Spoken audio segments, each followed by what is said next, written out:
وعلى تويتر في الكاست شانل، وعلى حساب الفيسبوك قنوات الكاست. طرش خاص، اسمكم الثلاثي ورقم تليفونكم ورمز البلد إذا كنتوا برا الدوحة.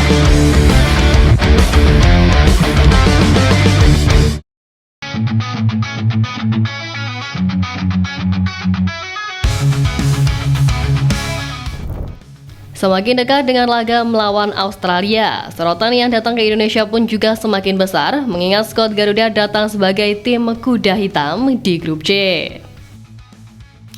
Timnas Indonesia memang benar-benar sukses membuat kejutan bisa duduk di posisi ketiga dengan raihan 6 angka.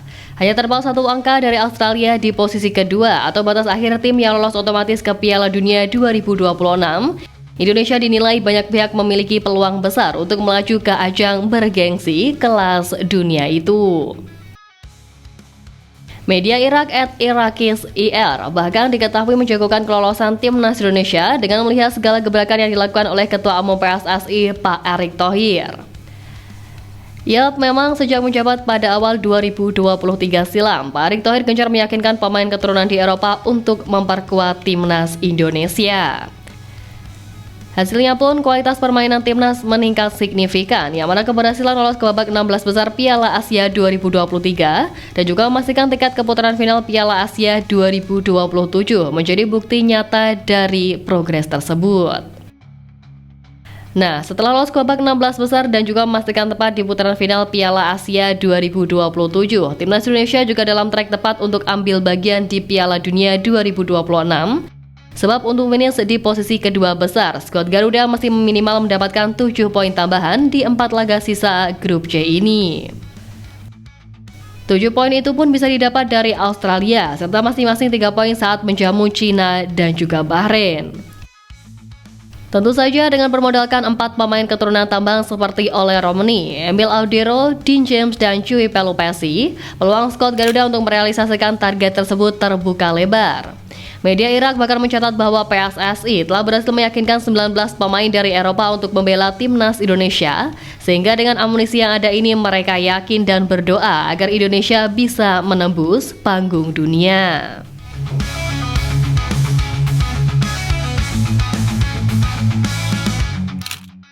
Naturalisasi pemain dalam olahraga terutama dalam sepak bola telah menjadi topik yang hangat diperbincangkan dalam beberapa tahun terakhir. Tak bisa ditampik pula, program ini terbukti mampu memperkuat daya saing dan kualitas dari permainan timnas sebab menghadirkan pemain berpengalaman internasional dengan kualitas tinggi. Benar, naturalisasi memang terbukti membawa pengalaman dan kualitas yang dibutuhkan untuk memperbaiki standar dari permainan.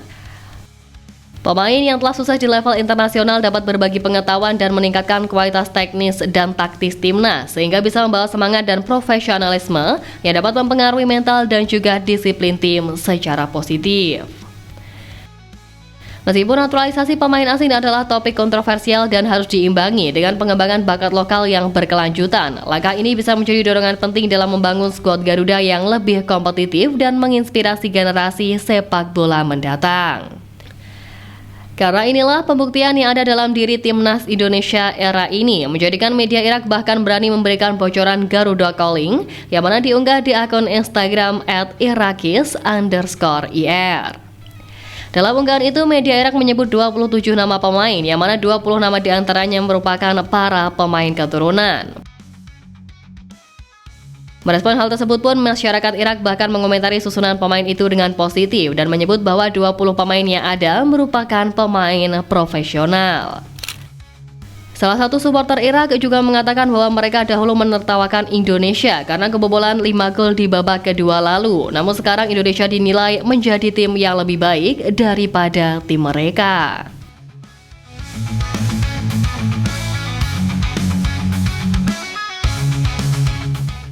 Tentu saja kekaguman dan dukungan yang diberikan oleh para supporter Irak tak terlepas dari perubahan signifikan yang telah ditunjukkan Garuda di sepanjang babak ketiga.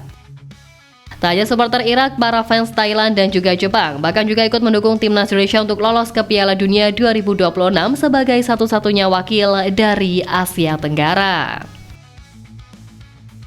Ya, melihat para lawan tim Merah Putih yang mayoritas adalah raksasa Asia, pasukan Patrick Kluivert ditargetkan secara realistis agar finish minimal di posisi keempat dan merebut tiket tersisa di Piala Dunia 2026.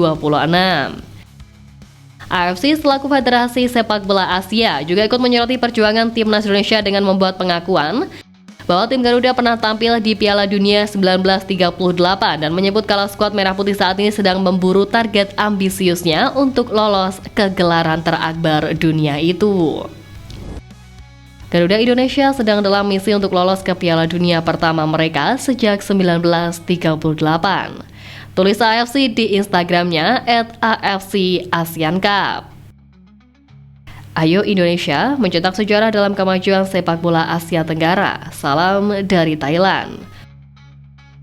Tentu saja segala dukungan yang ada ini pastinya bisa dijadikan motivasi buat tim besutan Patrick Kluivert yang bakal segera melanjutkan perjuangannya dalam 2 minggu lagi ini. Dan di tengah dukungan masif yang ada untuk tim Garuda, si negara tetangga Vietnam dan Malaysia justru tengah ribut sendiri menyoal proses naturalisasi yang tak kunjung selesai-selesai. Diketahui arah kebijakan naturalisasi dari Malaysia berubah jelang persiapan timnas negeri jiran untuk tampil di kualifikasi Piala Asia 2027. Federasi Sepak Bola Malaysia tiba-tiba mengumumkan penghentian naturalisasi pemain asing yang tidak memiliki keturunan Malaysia, yang mana pengumuman itu dirilis sesaat sebelum kualifikasi Piala Asia 2027 digelar pada bulan Maret ini. Nah, menyoal hal tersebutlah sikap Malaysia pun menjadi sorotan, di mana publik Vietnam lewat salah satu media lokalnya turut merespon langkah dari Malaysia tersebut karena dianggap akan memberikan dampak yang signifikan.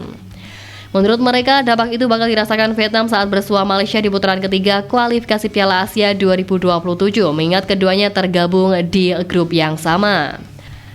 Selain dampak yang signifikan, langkah Malaysia dalam mengubah kebijakan naturalisasi dinilai juga semakin mirip dengan Indonesia. Karena itu Vietnam merasa bahwa Malaysia tidak memiliki pendirian dan hanya bisa meniru kebijakan tim lain yang telah menuai kesuksesan.